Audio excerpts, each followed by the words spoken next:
Bersiaplah untuk perjalanan yang belum pernah ada sebelumnya.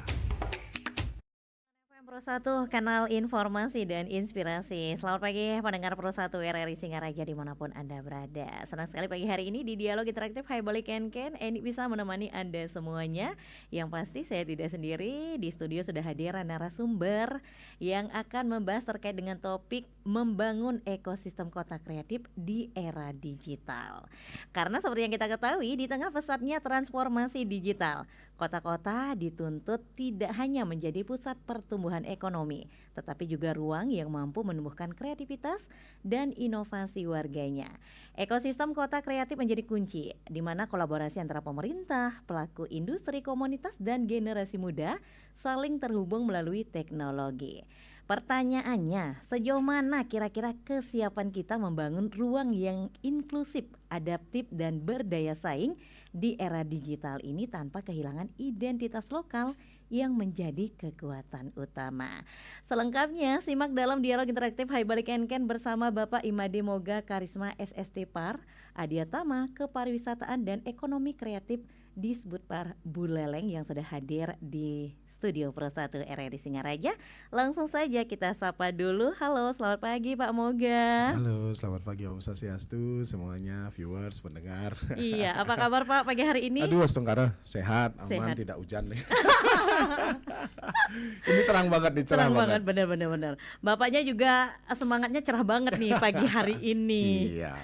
Oke, jadi pagi hari ini kita akan membahas topik yang memang luar biasa, keren banget sih topiknya Pak ya, terkait membangun ekosistem kota kreatif di era digital. Iya. Karena seperti yang kita ketahui sekarang ini memang dunia digitalisasi, semua serba ada di media sosial, Betul. kan gitu Pak ya. Betul. Ya, jadi kalau menurut Bapak sendiri yang dimaksud dengan ekosistem kota kreatif di era digital dan mengapa sih ini menjadi penting saat ini Pak kalau boleh tahu?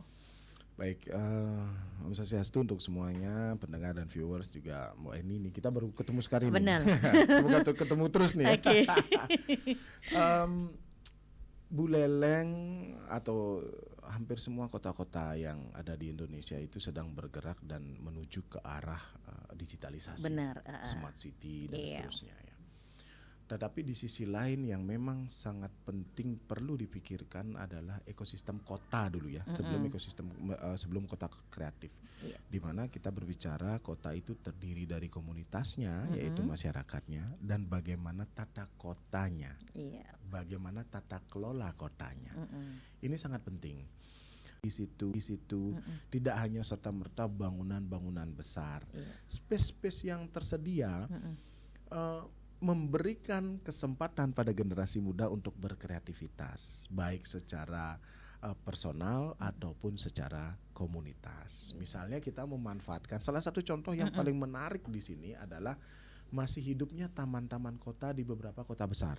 Iya benar. Nah, ketika sore hari sama keluarga, kemudian ada komunitas skater yang bermain skate di sekitarnya, kemudian ada komunitas lukis, ada komunitas fotografer yang bermain. Nah, inilah yang dimaksud dengan bagaimana kita menghidupkan ruang-ruang publik untuk kreativitas dan diintervensi untuk kreativitas. Itu yang terpenting. Dan ini berkelanjutan.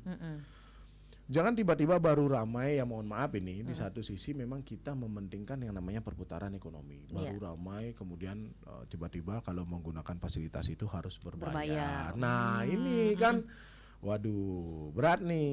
Ya kan agak di sisi lain kita harus memberikan fasilitas itu. Fasum itu kepada masyarakat secara luas dan terjangkau. Dalam hal ini gratis begitu ya misalnya. Salah satu contoh deh misal ada nggak sih pojok literasi, ada nggak sih pojok edukasi, kemudian ada nggak sih space-space yang bisa dimanfaatkan anak-anak muda untuk berkreativitas. Let's say taman kota kita di sini bisa dipakai untuk tempat kerja kelompok yang di bawah gedung nih kemudian bisa dipakai untuk latihan dance mungkin, latihan teater mungkin, dan Nike memberikan ruang-ruang kalau agak sorean rame keluarga yang ada. Nah, inilah ruang-ruang publik yang diperlukan dan diintervensi oleh kreativitas itu sehingga menyebabkan kota ini menjadi pemikirannya akan berkembang menuju ke arah kreatif. Karena di kreatif nih kan nanti akan ada kesinambungannya, ada ideasi, ada kreasi yang muncul dan seterusnya. Kalau kita meniru di beberapa titik kota-kota besar begitu ya, taman kotanya itu tiba-tiba lampunya dimatikan saja. Kemudian dibuatin video mapping. Nah, di video mapping itu yang diceritakan apa? Berdirinya kota itu, kemudian dongeng cerita yang ada. Jadi bioskopnya live nih, dan duduk orang-orang dia tahu nonton. Anak muda yang kuliah di desain komunikasi visual mungkin atau yang berkaitan dengan video mapping, mereka punya sarana untuk berkreativitas seperti itu. Pemerintah menyediakan beberapa tembok yang bisa diintervensi oleh seniman mural misalnya di kota-kota. Tapi dengan satu catatan, kita yang ngasih mungkin seniman itu kita tidak bisa batasi. Cuman yang kita bisa berikan ide sosialnya tentang anti korupsi ya. Ide sosialnya tentang gotong royong ya yang digambar. Nah, ini kan akan membangun kota kita semua public space-nya dimanfaatkan untuk kreativitas. Dan ini semakin berkembang dan menarik loh ke depan. Contoh, ini terus terang saja beberapa waktu yang lalu sempat juga berdiskusi dengan Bapak Bupati begitu kepada kami di OPD. Bapak sangat intens kepada kreativitas ini. Bahkan ingin memberikan ruang yang banyak terhadap kreativitas ini. Beliau mempunyai ide membangun Creative Hub dan sangat berkeinginan untuk mewujudkan itu. Car Free Day. Jalan ditutup, diberikan space anak-anak untuk catwalk. Ya kan, bajunya yang casual harian, sehingga misalnya baju endek casual harian yang dibuat bisa dijangkau untuk dibeli, kemudian di fashion show kan, kemudian ini menjadi sebuah budaya, tenun kita menjadi laku. Nah, ini kan kreativitas ini diberikan ruang sehingga membangun memang kota ini menjadi sebuah kota yang kreatif begitu, Mbak Eni. Iya, sebenarnya dari pemaparan Bapak tadi sih keren banget ya. Kalau kedepannya di Singaraja sendiri itu bisa segera terwujud. Karena tadi kan Bapak pakai contoh taman kota. Memang taman kota itu kalau kita lihat itu memang bisa kita katakan taman serbaguna kan. Betul. Pak ya. Jadi kalau Minggu Care Free Day memang catwalk kan sudah ada juga kadang kan dari beberapa manajemen. Kemudian kalau kita mau kuliner juga bisa. Jadi itu sebenarnya membuka peluang banget untuk ekonomi kreatif tentunya Pak ya. Jadi orang berkreativitas entah itu dari makanan, kesenian dan yang lainnya. Memang taman kota serbaguna. Kalau sore hari mungkin kita ngajak anak-anak taman bermain. Cuman mungkin sekarang kurangnya cuma satu di sana mungkin Pak ya, playground gratis yang nggak ada. Tapi kalau itu kan bisa meluncur yang ke sebelah selatan, di sana juga sudah ada. Itu juga udah sebenarnya udah bagus banget sih Pak ya. Betul. Jadi memang pemerintah daerah jadi sebenarnya sudah membangun begitu banyak tempat-tempat yang bisa kita manfaatkan. Seperti tadi ide-idenya Bapak, kalau memang kita punya di bidang kesenian, bisa mungkin menggunakan tempat itu. Jadi mungkin kita hanya bisa memberikan ruang dan juga fasilitas. Betul. Tapi yang tidak berbayar seperti yang Bapak bilang tadi. akan sangat baik ketika itu tidak bayar. Misalnya begini, Letkol Wisnu nih sebelah jalan Letkol Wisnu sebelah itu kan dua sisi tuh. Betul. Tutup satu sisi misalnya, kasih anak-anak biker sepeda ya, sama anak-anak skater di situ, anak-anak fotografer di situ, untuk catwalk fashion show di sana. Ya tidak setiap hari ditutup, tentunya barengan sama Car Free Day misalnya. Jadi ada space buat anak muda nih yang bisa mengintervensi ruang-ruang kreatif seperti itu. Salah satu contoh. Nah seperti ini. Kemudian, saya pribadi sangat berharap penataan titik nol juga bisa diintervensi oleh kreativitas sebenarnya. Dalam artian adalah ruang yang tercipta sangat besar loh itu. Iya benar. Berdasarkan market dan saya lihat kalau kita lihat ruang yang tercipta sangat besar. Dan saya meyakini ada ide Pak Bupati akan memanfaatkan itu untuk sebagai ruang kreatif dan untuk kreativitas anak muda. Tentunya ini, di sini pentingnya adalah mewujudkan ekosistem kota kreatif. Yang paling baik itu adalah secara organik. Artinya masyarakat mau memanfaatkan, mampu memanfaatkan dan ingin memanfaatkan space-space yang tersedia itu. Kemudian disambut oleh pemerintah dengan menambahkan pasum-pasum yang berkaitan dengan kreativitas di sana. Salah satu contoh misalnya ketika nanti jadi di titik nol itu, misalnya ada dibuatin panggung kecil. Nah, untuk misal setiap Sabtu Minggu ada yang main musik di situ, live music gitu ya. Nah ini kan salah satu pemanfaatannya. Bahkan bisa sampai ke timur nih ke, yang sampai di depan Puri Kanginan nih kan. Nah itu kan wentan patung gajah nih kan di situ bisa dimanfaatkan juga untuk kreativitas itu. Misalnya kalau sore menjelang malam itu ditambahin lighting dikit, teman-teman teater bisa main loh di sana. Apalagi kan itu masuk kategori pusat kota. Sampai ke titik nol. Nah, ini ke space-space yang tersedia itu bisa kita manfaatkan. Betul saat ini kota-kota dituntut memberikan ruang kreativitas. Kalau harus membangun lagi, mungkin secara APBD akan agak berat. Agak lama juga. Dan agak lama. Tetapi yang masih sangat bisa dilakukan adalah menambah dan mengubah fungsi. Niki ya kan menambah fungsi yang paling memungkinkan kita lakukan saat ini. Taman kota ditambah fungsi di bagian situnya apa? Mungkin ditambahkan pojok literasi, kemudian di pelabuhan tua itu bisa ditambah fungsinya, misalnya untuk kegiatan-kegiatan yang bersifat fotografi atau apa. Nah, ini memang perlu banyak sekali kolaborasi dengan teman-teman di komunitas, karena kita akan menuju, karena kita kebetulan kan sudah menjadi kota kreatif. Di 2023, kemudian kita akan menuju UNESCO Creative City Network. Kita akan coba ikut tahun ini dan tahun depan. Gitu. Tahun ini biddingnya semoga tahun depan kita bisa lolos seperti Malang. Malang itu lolosnya dia sebagai kota digital. Kota Malang ya, Kota Malang lolosnya Kota Malang atau Kabupaten Malang, saya correct me if I'm wrong ya gitu ya. Nah, kita akan coba untuk ikut serta di sana karena kan kita punya potensi kreativitas yang luar biasa. Seniman-seniman kita yang maestro-maestro itu kan banyak banget dari Buleleng. Kemudian saat ini ternyata pemain kartun digital itu banyak dari kita, cuman kebetulan mainnya di selatan gitu di kita, karena kan marketnya, kita bicara marketnya mungkin lebih banyak di selatan. Kemudian sekarang anak-anak muda kan sudah pasti banget sama AI nih, buat video-video promosi produk-produknya dia sudah pakai AI saja. Nah ini juga ke depan akan menjadi salah satu bahan isu kita untuk kita jadikan pelatihan mungkin yang sehingga mereka bisa memanfaatkan AI jauh lebih baik begitu. Iya, jadi memang seperti yang Bapak bilang tadi, ruang kreativitas itu memang sangat diperlukan, Pak ya. Apalagi memang banyak seniman, kita juga punya banyak aneka kerajinan gitu Pak ya, yang sudah dilirik bahkan mendunia. Nah, jadi memang kalau Edi pribadi sih setuju banget sama Bapak. Kalau memang karena kalau kita menyediakan tempat itu rasanya masih sangat jauh terkejar. Tapi kenapa tidak kita manfaatkan yang sudah ada. Menambah fungsinya benar. Itu sangat mungkin dengan menambah fasilitas lagi sedikit saja Pak ya, space sedikit saja, itu mungkin sudah bisa kita gunakan. Betul. Nah, kalau boleh tahu target Bapak sendiri nih dalam membangun ekosistem kota kreatif di era digital seperti apa ini Pak?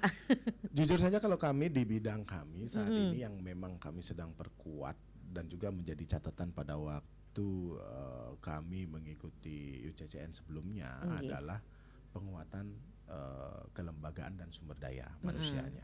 Jadi kami tahun lalu dan tahun ini sangat banyak melakukan aktivitas pelatihan, aktivitas workshop. Dan 12 Mei kami ada workshop tentang IP kartun. Jadi yang agak out of the box nih. Kalau kita biasanya pelatihan tentang apa gitu, kita agak ambil keluar sekarang karena tahun lalu kita sudah banyak mengambil yang berbasis dengan budaya. Tahun ini kita agak kombinasi berbasis digital juga. Kita akan 12 Mei ini tentang IP kartun kita ada pelatihannya. Nah, kemudian secara kelembagaan kita sedang melakukan proses penguatan untuk dasar hukum. Saat ini kita sedang berproses membuat yang namanya peraturan daerah yang berkaitan dengan perlindungan ekonomi kreatif. Nah, di samping itu kami masih dalam penugasan dari Bapak Bupati juga. Beliau sangat antusias dan berkeinginan untuk membangun Creative Hub. Artinya adalah kami diberikan ruang untuk mendesain konsep terbaik untuk Creative Hub itu seperti apa. Yang ada nanti kurang lebih jarak yang dekat dari sini, tidak terlalu jauh dari sini.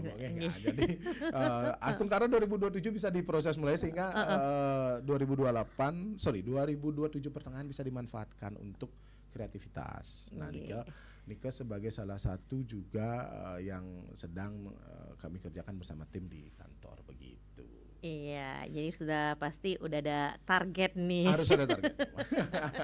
Karena kalau kerja tanpa target kayaknya kurang balance, Pak ya. Betul, harus ada targetnya. Iya, biar ada greget-gregetnya gitu. Betul. Apalagi memang kalau kita membahas dunia digital itu emang nggak ada habisnya, Pak ya. Waduh. Karena ide digital itu hampir bukan setiap hari, tiap detik pun sudah berubah. Sudah ada, selalu ada inovasi-inovasi terbaru, betul, gitu. Tapi kalau kita hanya stuck di sini aja tanpa mengikuti tren juga mubazir, percuma kan, Pak ya. Betul. Jadi mungkin jangan pernah kita menganggap udahlah umur sudah segini kayaknya nggak usah deh ngikutin tren atau nggak usah deh ngikutin dunia digital. Mungkin persepsi yang kayak gitu harus kita hilangkan, Pak. Digital itu HP ya, kita bicara HP, internet dan digital nih. Sarananya kan handphone nih pasti ya, sarana the one and only-nya pasti handphone. Cek deh 100 orang, berapa orang yang masih bawa dompet? lebih baik ketinggalan dompet daripada ketinggalan HP ya di rumah. Termasuk kita kali, Pak ya. Benar. Lebih baik ketinggalan dompet di rumah karena sebagian besar kebutuhan kita sudah tertampung di HP itu. Begitu punya HP, kebutuhannya apa nih? Internetnya. Bawa kemana-mana HP tapi nggak ada internetnya, ini kan sama aja mubazir nggak bisa dipakai. Begitu ada internetnya, nah sekarang yang dibutuhkan itu apa? Pemahaman kita terhadap digitalnya. Agar kita tidak termakan hoax. Mohon maaf, banyak kan video-video pemimpin-pemimpin nasional kita yang diparodikan artis-artis apa begitu kan, artis luar tapi wajahnya ini. Nah, kalau orang yang gaptek percaya, pasti percaya aja nih. Nah, artinya adalah pemahaman digitalisasi kita menjadi penting. Dulu kan banyak banget dikirim melalui grup WA, klik ini tahu-tahu tautan ini diklik tahu-tahu saldonya kesedot. Kemudian klik ini tahu-tahu virus. Nah, ini salah satu yang paling sederhana karena semua sudah memegang HP, bahkan tidak satu, dua bahkan kita niki memerlukan memang literasi digital yang sangat mendalam. Selain memang literasi tentang kreativitas di situ. Benar. Tidak semua ya tangan gitu. Kalau dulu kan lidah kita adalah pedang gitu ya. Kalau sekarang kan jarimu nih berbahaya nih kan, salah pencet, salah kirim dan macam-macam berisiko. Itulah yang ingin saya sampaikan bahwa kenapa ekonomi kreatif di era digital ini sebenarnya bagaimana kecerdasan kita memanfaatkan digitalisasi secara beretika ya, secara baik. Itu akan menyebabkan lompatan keterampilan dan kemampuan yang luar biasa. Sekarang kan kita gampang banget kalau kita mau belajar apa. Bagaimana kita mau belajar composting nih gitu misalnya. Bagaimana kita membuat tebal modern ya gitu. Lagi di YouTube juga pasti ada. Ya kan? Iya benar. Nah, cuma caranya masak capcay di YouTube tuh ada gitu loh. Yang perlu ngane guru nih lagi dalam tanda petik ya kan. Iya benar. Guru sendiri itu yang terjadi. Nah, masalah rasanya jelek capcaynya itu urusan lain ya gitu. Itu kembali lagi ke orangnya. Oke, ini sudah ada yang bergabung. Kita sapa dulu Pak ya di 24644 karena semakin seru nih obrolan kita, kalau dilanjut nanti kasihan. Kita sapa dulu 24644. Halo, selamat pagi. Nah, kelamaan ini. Saya ngobrol, sorry ya. Ini juga ada satu WhatsApp yang sudah masuk yang bertanya, Om Swastiastu, Rahajeng Semang. Salam sehat Mbak dan salam sehat juga Bapak narasumber. Jadi perkenalkan saya Iketut Entel saking Busung Biu. Saya sangat menyambut program Bapak membangun kota yang bernuansa kreatif di era digital. Jadi harapan saya jika bisa selain di dalam kota ruang kreativitas itu juga sangat dibutuhkan sampai di kecamatan atau di 9 kecamatan yang ada di Buleleng dengan memberdayakan lapangan-lapangan di masing-masing kecamatan, juga objek digitalisasi di desa-desa. Hendaknya secara bertahap bisa terwujudlah program itu demi generasi muda yang berkreativitas, paham digitalisasi dan bermental spiritual digitalisasi berlanjut. Ini program positif, kami menyambutnya suksema Bapak. Oke, mungkin ini masukan ke depannya. Siap. Mungkin setelah kota Singaraja di wilayah kota mungkin bisa menyasar ke pedesaan gitu Pak ya. Betul. Oke, kita sapa lagi 24644 sudah ada yang bergabung. Halo, selamat pagi. Halo, selamat pagi, Bemgi Rayu Nggih. Swastiastu, Rayu, selamat Dengan pagi. Bapak Sira niki? dari Pak Made Budiane di Menyali. Nggih, Pak Made silakan. Yang masuk semua dengan adanya program kreatif nih, Nggih. Buleleng kreatif, Heeh. mudah-mudahan Buleleng kreatif menuju era baru. Buleleng bangkit, semoga bangkit. Nggih. Dan yang beri masukan itu Mm-mm. memang pembinaan anak muda yang Nggih. sekarang. Dan selanjutnya mengenai titik nol itu Heeh. kan akan dirubah.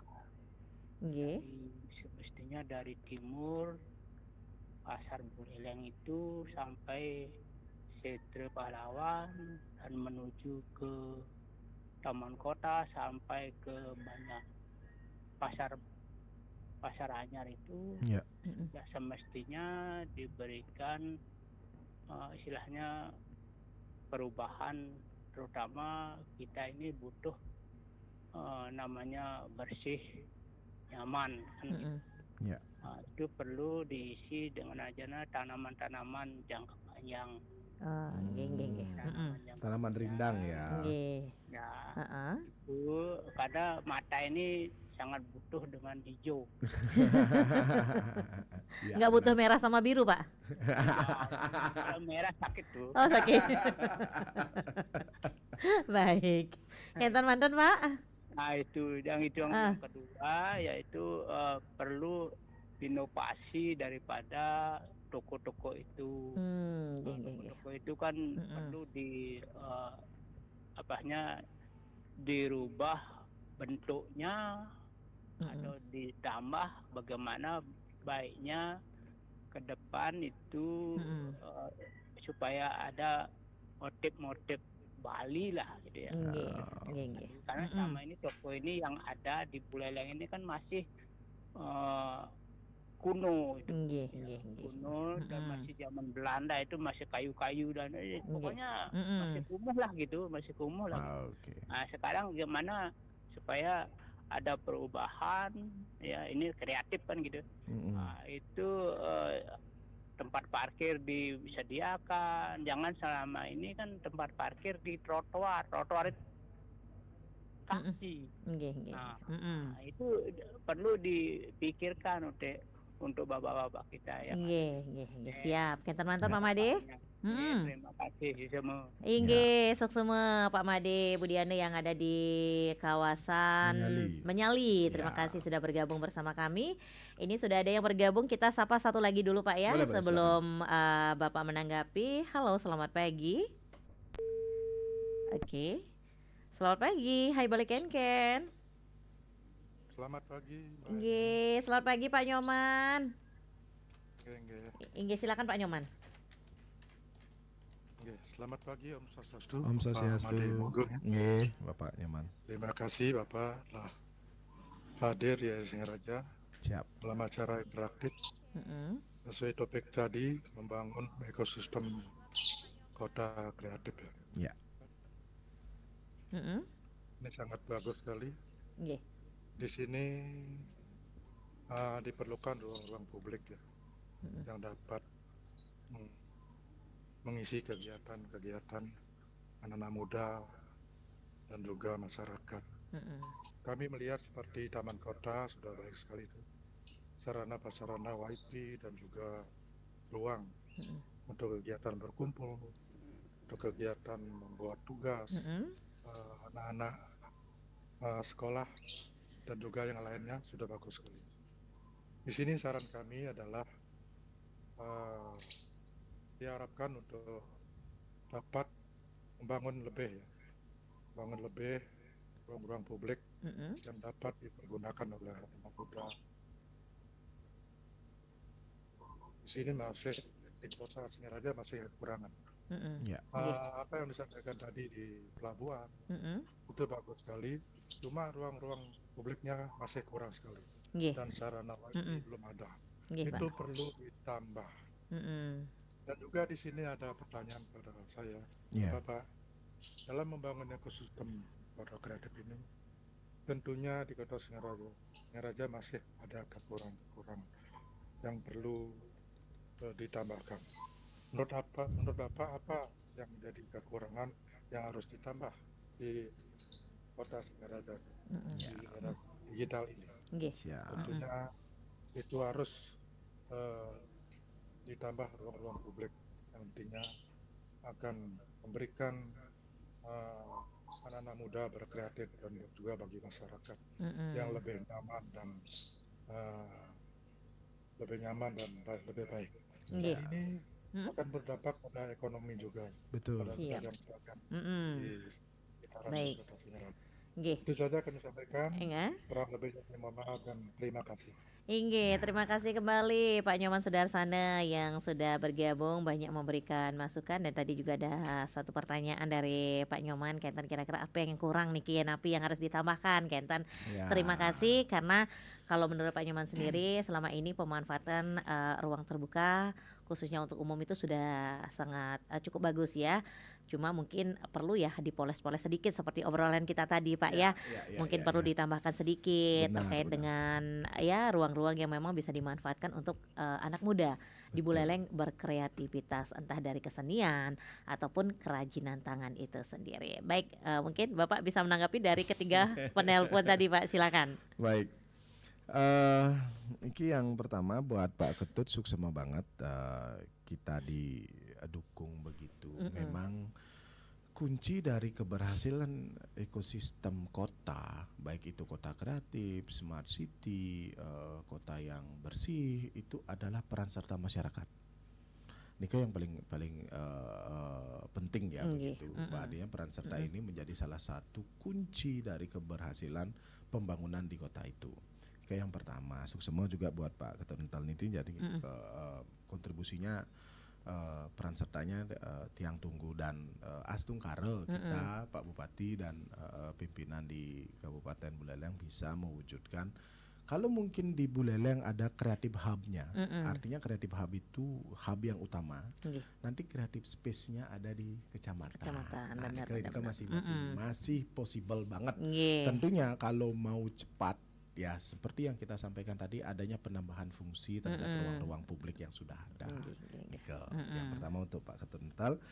Nah, untuk Pak Made Budiana di Menyali, jujur saja Bapak ketika tiang Meriki 2019 pindah tugas Kenten, tiang belum tahu Buleleng sedemikian rupa. Nah, ternyata yang saya harus gali hampir 2-3 tahun karena kena COVID nih kok, buang yang menggali dadasnya, urusan COVID baru, nah memahami kenapa Buleleng dijadikan kota pelabuhan dan perdagangan. Kenapa daerah Kampung Tinggi itu sebagai ada Chinatown-nya dikit. Benar-benar. Itu yang tiang gali. Ternyata memang banyak banget heritage yang tersisa dari era-era perdagangan pada masa itu. Benar. Justru dari titik itulah kita menyadari bahwa sebenarnya core bisnis Kabupaten Buleleng dari masa penjajahan itu sampai sekarang itu perdagangan. Iya, benar. dan dijadikanlah sebagai ibu kota Sunda kecil dan Nah, ini juga karena hasil produksi perkebunan pertanian di Buleleng kan diangkut melalui mereka untuk ke daerah lain kan begitu ya. Ini menjadi histori ini, riset ini harus yang dalami dan menjadi salah satu dasar pemikiran. Kita nggak boleh ngelupain sejarah. Benar. Karena dan garis lurus seperti yang dibilang Pak Budiano ya yang perlu hijau nih ya. Penghijauan. Garis lurus tarik dari kantor bupati ke bawah ataupun dari catur muka pasar ke arah bawah, Nika semua menunjukkan bahwa itu adalah sirkulasi garis perdagangan dan pemerintahan. Maka di situ memang heritage city yang kuatnya di sana. Ke depan tiang juga secara pribadi sering berdiskusi dengan beberapa pimpinan dan akademisi menyampaikan memang ini yang harus kita. Ini kan jalur niki kan tembusannya kalau nggak salah ya jalur niki tembusannya yang catur muka yang sebelah sana jalur ininya. Nah, ini kan masih banyak tersisa bangunan-bangunan Belanda nih yang bersejarah nih yang kita maksud dengan heritage. Nah, bagaimana kreativitas kita dibangun di sana? Betul, perlu ornamen Bali, tetapi tidak mengubah value dasar dari cerita ataupun narasi yang ada. Sama dengan titik nol juga. Narasi yang ada dan dibangun, di sebelahnya ada rumah bekas ini dan ada histori yang tetap harus dijaga walaupun ditata semakin luar biasa menarik. Nikel. Sehingga tidak salah ketika kita menasbihkan Buleleng itu sebagai salah satu heritage city di Bali begitu ya. Sedangkan kalau di daerah lain mungkin masih sangat kental purinya dan sebagainya yang kelihatan begitu kan di pusat-pusatnya. Kita masih bisa kok dengan situasi itu tentunya dengan narasi dan riset yang sangat mendalam untuk itu kan Nikel. Kemudian inovasi begitu. Di titik-titik tertentu nanti pasti kota ini akan ditata cantik. Ya kan awal-awal Pak Bupati ini juga lampu yang berbasis solar panel. Nah, nikel kan sudah mulai di beberapa titik diisi. Nah, itu salah satunya. Jadi berkaitan dengan bagaimana kita mengajak anak muda untuk di titik-titik public space yang bisa dimanfaatkan untuk kreativitas itu adalah tentunya dengan menambah seperti yang mau bilang ada beberapa fasilitas-fasilitas yang berkaitan dengan anak muda. Ternyata berkaitan dengan Pak Nyoman Pak Nyoman Sudarsana. Yang diminta wifi-nya perlu ditambah nih. Berarti seperti obrolan kita tadi digitalisasi itu memang dibutuhkan di mana-mana. Tetapi apa yang penting berkaitan dengan apa yang kurang? Literasi digitalnya, Pak. Rajin nih, pasti mau balik rajin nih sebagian besar masyarakat mau balik rajin nih kan. Jangan Bapak balik juga. Boleh nih dia nih. Dengan bahasa yang agak gitu kan. Wah pokoknya CEO yang terdampar gitu udah. atau terlahir kembali. Ide-ide mereka kan hampir sebagian masyarakat menonton. Benar. Nah di jam-jam istirahat yang sama teman-teman kalau mengoyong di muka HP apa balik drama Cina. Ya karena artinya adalah ada yang dibangun di situ cerita perjuangan, tahu-tahu ya panah CEO gitu kan yang membuat rago panah CEO. Berhayal. Nah, tapi untuk memenuhi itu kan diperlukan wifi, internet dan sebagainya. Nah ini kebutuhan digital. Bagaimana, mohon maaf ya bahasa saya, bagaimana negeri tetangga menyerang kita hanya dengan cara seperti itu dan kita demen aja mau balik begitu pokoknya kan. Nah itu salah satunya. Kemudian sama Pak Sudarsana memang begini Pak, kalau ruang publik di tiap kabupaten kota yang tiang coba cari begitu ya. Tiang coba studi waktu niki kebetulan diajak sarang tim Pemkab ke Jakarta. Di situ ruang publiknya tidak hanya untuk generasi muda, untuk emak-emak lansia. Emak-emak naik kue gitu. Dia diajarin membuat produk UMKM-nya sendiri. Ruang-ruang publik itu kumpul ada yang 15 kumpul Di Jakarta seperti itu ruang publiknya pakai latihan Zumba, emak-emak TikTok gitu. Nah, artinya kebutuhan ruang publik disesuaikan dengan target marketnya, karena di sana kan banyak kan ibu rumah tangga itu kan diam gitu ya. Dia memikirkan targetnya. Oh gini. Nah kalau di Buleleng karena berbasis kepada pendidikan, kota pendidikan, pasti liun anak truno nih. Korelasinya kemana? Cek kopi shop, sepi sing. Rata penuh nonton sore-sore mulai leng kampus kan. Nah, berarti basisnya anak muda. Sehingga ruang publik yang perlu dibangun yang agak kaitannya dengan anak muda. Benar. Itu yang pertama. Yang kedua, kebutuhan akan infrastruktur minimal wifi nih. Minimal becolokan laptopnya. Kan ini colokan laptopnya nan sumber daya semakin kita manfaatkan energi yang terbarukan, misalnya solar panel itu tidak dimanfaatkan dan seterusnya. Iya. Benar, kekurangannya banyak terlihat karena kenapa? Sehingga anak muda melengosnya ke kopi shop nih. Mengisi AC aman, ada laptop, ngobrol hai. Nah, ada yang jamming main gitar. Nah, sedangkan di ruang-ruang publik yang tersedia yang memang saat ini serbaguna banget memang taman kota. Belum terlihat nih kayak misalnya kita bisa memanfaatkan pelabuhan tua. Nah, ini salah satu kenapa yang sangat getol sekali pingin membangkitkan ini karena potensi kreativitas anak muda Buleleng itu tinggi. Astungkara bisa kita fasilitasi dengan ruang-ruang publik ini. Nah, tentunya kekurangan kita di sini adalah kembali satu, kita harus memahami betul literasi digitalnya di situ seperti apa. Kemudian apa titik kebutuhannya. Kalau anak muda berarti kita tambahin pojok literasi, pojok edukasi, kita tambahin titik-titik mereka bisa bereksperimen, berekspresi. Itu yang kita tambahkan karena berbeda-beda.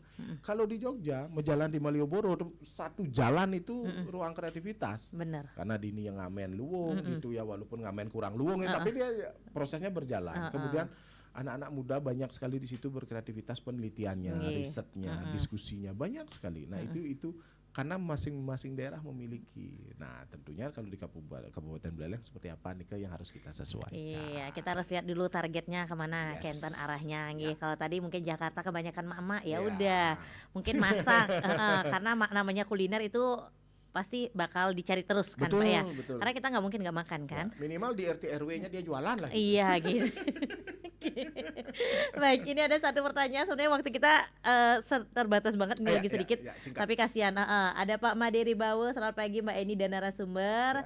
Selamat untuk rencana digitalisasi Kota Singaraja. Semoga cepat terwujud. Semoga pemasangan instalasi digital dibuat rapi bila perlu di bawah tanah. Tidak seperti sekarang ini pemasangan instalasi atau jaringan internet yang tidak rapi alias semeraut. Terima kasih.